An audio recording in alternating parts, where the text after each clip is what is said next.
Everybody, this is Ace Force 1 here. Today at the round table, we got the big Steve in the house. What up?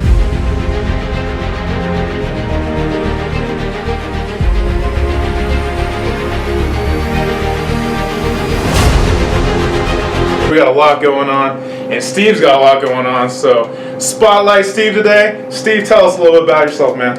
Alright, my name's Steve Adams, obviously. I go by the Squatch.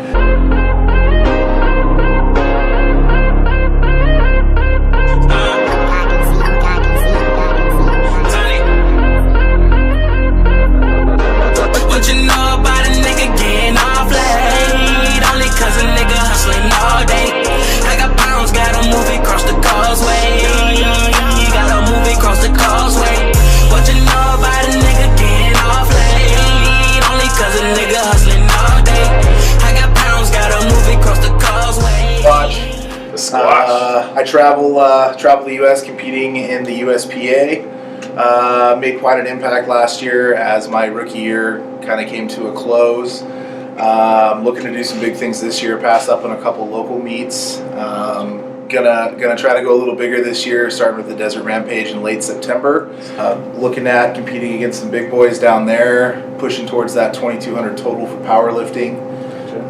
We'll really see where that takes us. Oh, gotcha. So what's the biggest thing you're coming into this year versus like last year? Like what's your ultimate goal? What do you want to see yourself at? So for me this year, that 2,200 total is kind of a special deal because when you look at powerlifting in itself, whether you're a heavyweight or a super heavyweight, which for me right now I'd be competing in the super heavyweight, you see a lot of guys floating between 1,800 pound totals and 2,000 pound totals, but the biggest names in the sport are 2,200 and above.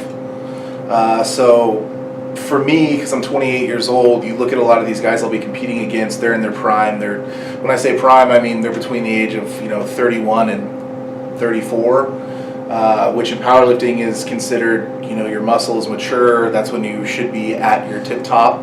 To be 28, pushing the same weight with these guys and giving them a run for their money is something pretty special. Who's been coaching you through this whole process? I know your family is big in this. Yeah. Who's kind of been your biggest role model in this, or coach, or both? I've worked with a couple bigger names in the sport. I've done the AI program with Chad Wesley Smith. I've done some other programming with Rob Philippus. People may know him as Quads Like Rob on Instagram. But the person who really has trained me and the type of training I always go back to is my dad. Everybody calls him Pops. He's been involved in the powerlifting community for over 20 years. He brings a good old school method with a lot of new school techniques and stuff like that. He knows me very well because, obviously he's my dad, so he understands my body mechanics better than anybody else. Sometimes he knows when it's time for me to stop doing something and start doing something else. Even though I may think it's better for me the other way around, it always ends up, generally he's right. He travels with me to all my meets. Some of the meets he'll even compete in with me in the Masters class. A lot of people are like, hey, this guy, he seems like he knows what he's doing. Does he have anything to, back it up? He holds several American records in the USPA. Most of those American records are higher than the world records. But unfortunately, in some of these meets that you do, you can set state or American records, but you can't set world records unless it's an IPL meet. So you'll find a lot of the American records are actually higher than world record. So what's something what's going to separate you from a lot of these other guys, you think? Well, when you look at a lot of people, there's a lot of, a lot of these guys are athletes. Whatever they do, they're pretty good at doing. For me, a lot of people see my height at 6'4" as kind of a disadvantage because I have to travel a longer length for bench press or maybe for squat or deadlift. I don't necessarily. I've managed to develop techniques in my deadlift that allow me to leverage the weight more. I watch a lot of Thor's technique, the way he is, because the guy's 6'7", right. And you watch how he leans back and sits into it and leverages his hips with that weight, and that's a lot of what I do, and I changed a lot of my form and tweaks and things there in body mechanics to get that perfect. But I'm just a big guy. I tend to stay around the same weight. Where you look at some of these guys, they're dropping 10, 15, 20 pounds to make their weight class. I can gain weight or lose weight really easy without losing very much strength. For me, a lot of this comes pretty easy to me. I train really hard and really aggressive, but it comes a lot easier for me than it does to most people. Okay, somebody brand new in the game. I mean, they're looking at you. They're like, "This guy's a beast." I'm like, I'm not as big. I'm not as tall, but I really want to get in this. I want to get in this game. Mm-hmm. Where would be a good place? I mean, what would you tell somebody starting? Oh, just focus on your core lifts. Learn everything the right way. It doesn't matter how much weight you do. What matters is your technique and your form. You could say, "Oh man, I squat 500 pounds," but when I watch you squat and you're 3 inches above parallel, it's not a full squat. It's not going to count. Now, for some people, it may not matter. Yeah. For some people, it may not matter if they're not competing. But in competition, which is what we call a competition rep, if you're not below parallel with your hips, there's judges watching you. They're going to red light you, and it doesn't count. So that's the difference between a gym PR and an actual competition PR. Those are two very different things. But for someone just coming in, focus on your technique. Focus on your form. Figure out what works for you. As soon as your form starts to fail, lighten the weight, go back. If you can do the weight, have good form doing it, then you're strong enough to do that weight. But don't cheat yourself. If you don't build a good foundation, you're going to fail. Right. So is your sport kind of like, other than body mechanics and everything, is it like a style thing? Like, meaning like bodybuilding to like it could be like football, baseball. Like there's a base where you start, but eventually you have to make it yours.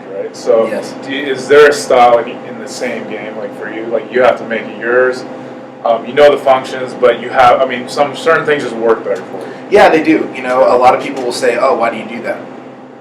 Well, because it works for me. Right. And they're like, "Well, I do it this way." Well, that's what works for you. If I do it your way, I'm going to hurt myself. Right. And it's more about now, because if you look at powerlifting, the leaps it's taken in the last just 10 years, the last decade. It's been huge. Right. Now it's more popular. It's getting on TV.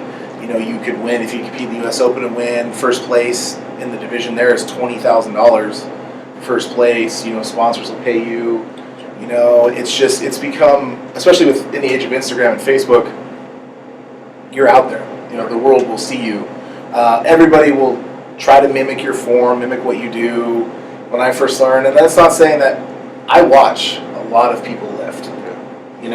But you'll notice that not any one person is the same. They're all different. Correct. They're all different.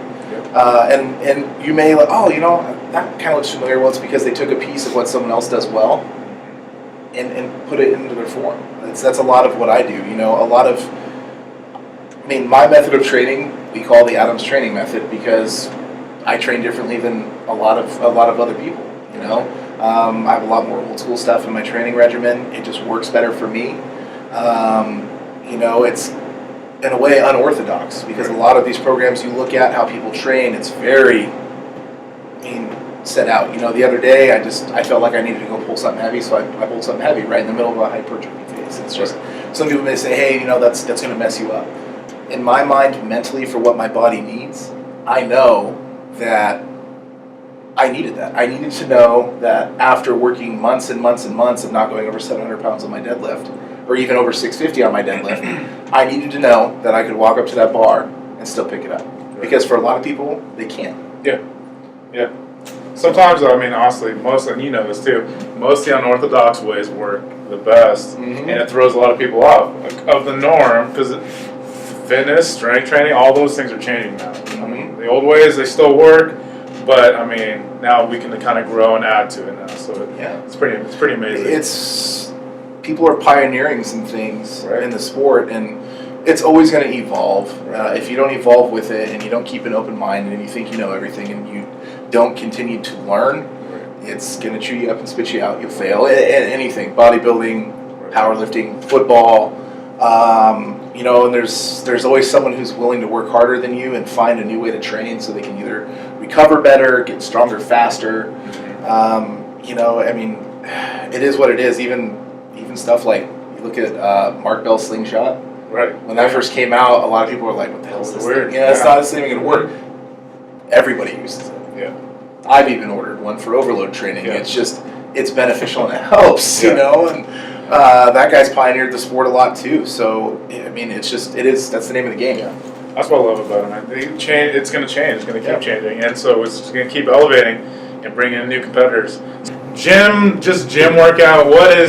Do you have like a pre-regimen or during regimen, something that's like yours that you do? I mean, how do you focus up before a workout, or is it something like, do you do something goofy? I don't know. Like, everybody's got their own little thing beforehand. You know, I've kind of got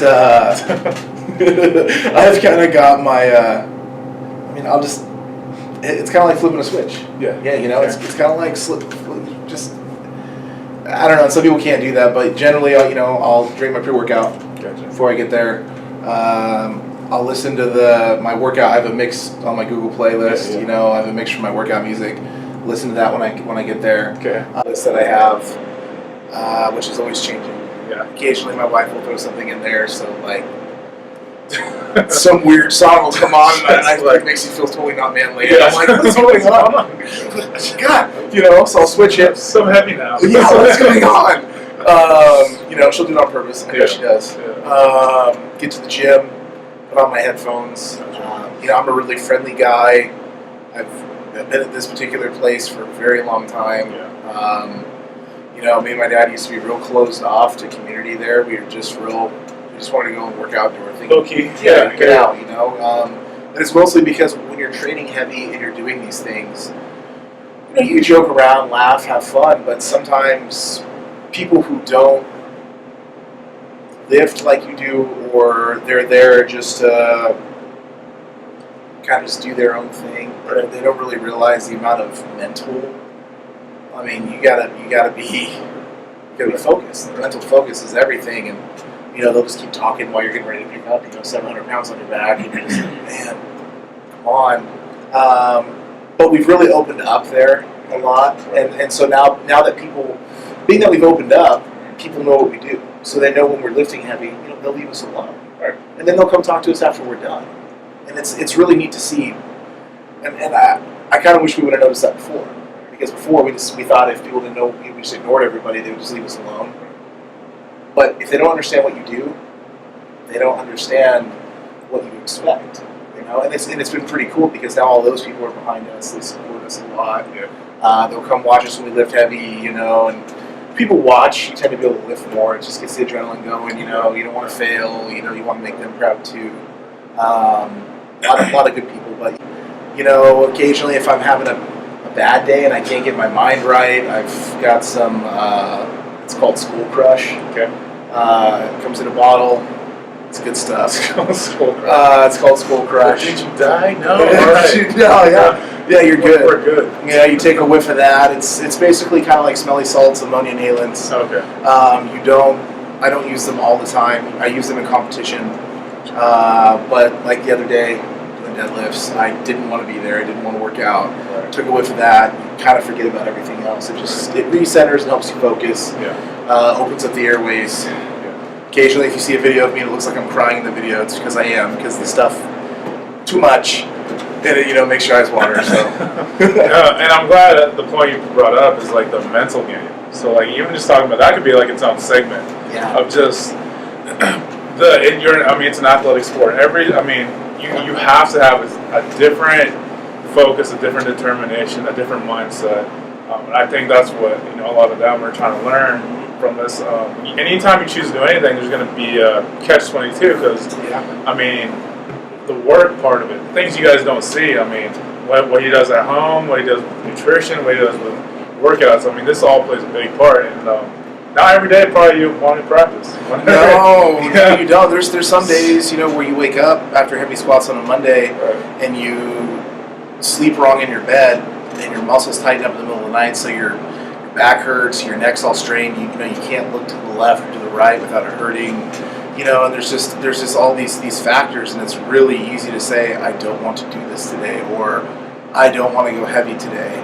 And there's a difference between saying I don't want to go heavy today and I know for a fact I'm hurt and I can't. And that's where a lot of that mental game comes into effect. Sometimes you just got to push through it. and you've got to make it happen. You know. Okay. Who is your biggest motivation? Well, I got a couple people, but you know, and I always go back to this individual, but it's kind of funny. But you know, my biggest motivation, you know, is my dad first and foremost. He's my coach. For most of you guys, you look on my profile, you'll see a picture of my dad. You can't miss him. But you know, at 56 years old, he's in better shape than most guys in their 30s.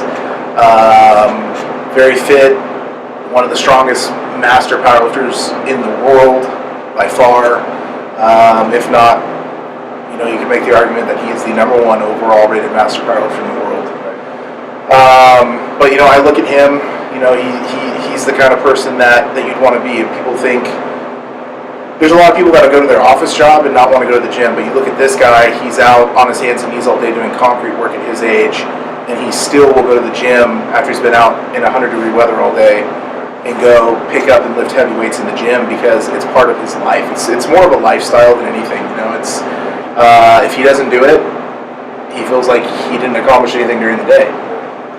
You know, so that's a lot of who I strive to be like, because I'm different than him in a lot of ways. Like, for one, you're not going to see me out there in 100-degree weather doing concrete work. It's just not. It's not. I don't want to do that. It's not me. You know, and the way I see it is, if he can go in and do it after doing what he's done all day, there's no reason why I can't. So, you know, I idolize him.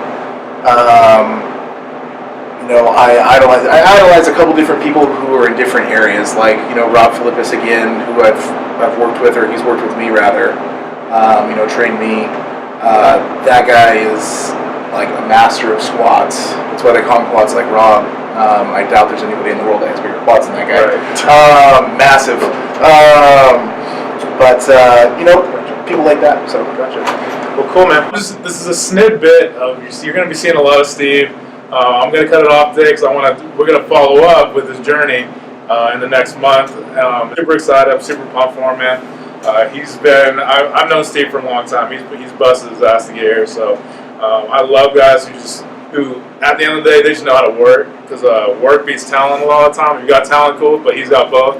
So it'll be even better this year. Hey, man, do you want to give a shout out to your people who are helping you on the way? Like, yeah, man. You know, I've got. I mean, obviously, I've got the Ace Force One. That's been great. You know, providing me with the protein. They got a bunch of new products that are coming out. You know, if you guys haven't been out and tried their protein, I strongly suggest it. I've been one of these guys that's been in the fitness industry for a long time. I've tried numerous different types of protein. It's one of the few ones that mixes well with water. You know, my wife makes cookies with it. I mean, you can pretty much do anything you want to with it, and it tastes amazing. Shout out to Battleborn Strength. They provide a lot of my. Actually, they provide all of my safety equipment. You know, my knee sleeves, my wrist straps, my figure 8 straps for when I'm pulling heavy and my hands are tired. You know, they support me at my meets. They're the ones who set me up at the meets and stuff like that and take care of me. Give them your Instagram. Oh, okay. So my Instagram is pretty simple. It's Stephen, stephen.t.adams. Cool, man. All right, bro. Thanks, sir. See you soon. Thanks, man. Yep.